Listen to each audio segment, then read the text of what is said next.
jedna, druhá. Cupkaj, cupkaj. No, naša malá myška je veľká bojovníčka. Je to aj veľký nervák, keď nemá plné brúško.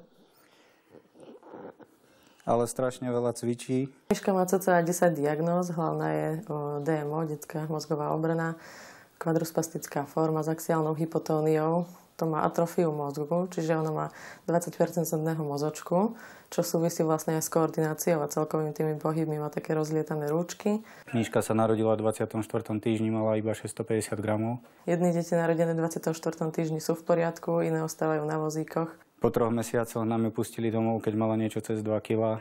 No a začal boj, zháňanie peňazí na liečenia. To bol ťažký boj, sme si mysleli konečne, že sme to vyhrali, ale to začal kolobeh návštev lekárov. Proste Myška málo jedla, pila, dusila sa nám.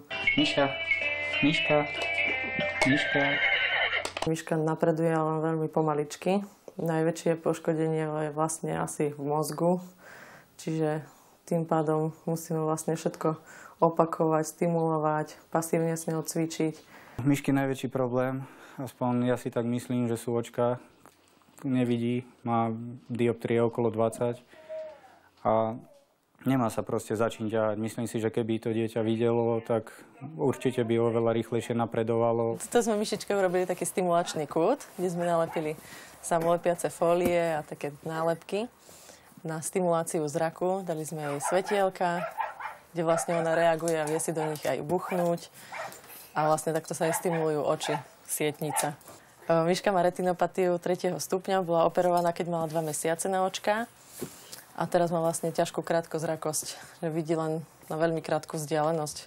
Má to väčšinou iba veľké farby alebo svetielka. Tak veľká perspektíva na zlepšenie zraku nie je, lebo to mozgové centrum je viac menej poškodené. Ale samozrejme mozog si vie nájsť aj iné cesty a iná časť mozgu vie prebrať funkciu inej časti a ten mozog sa dá vlastne nabudiť a tá očná sietnica sa dá stimulovať. Čo to tu je?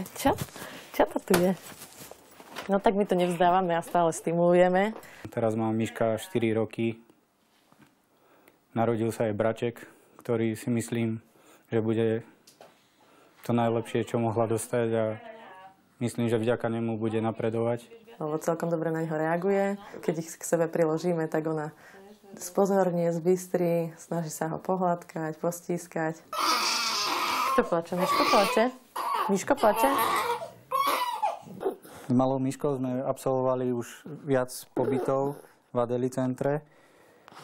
Veríme, že aj ďalší pobyt nám pomôže. Za každým spevnila, mala pevnejší chrbátik, lepšie dvíhala hlavičku, lepšia opora o ruky tam bola. A teraz by sme strašne chceli, keby nám začala používať tieto ručky, aby si niečo do nich chytila a dala do pusy. Však, Myši?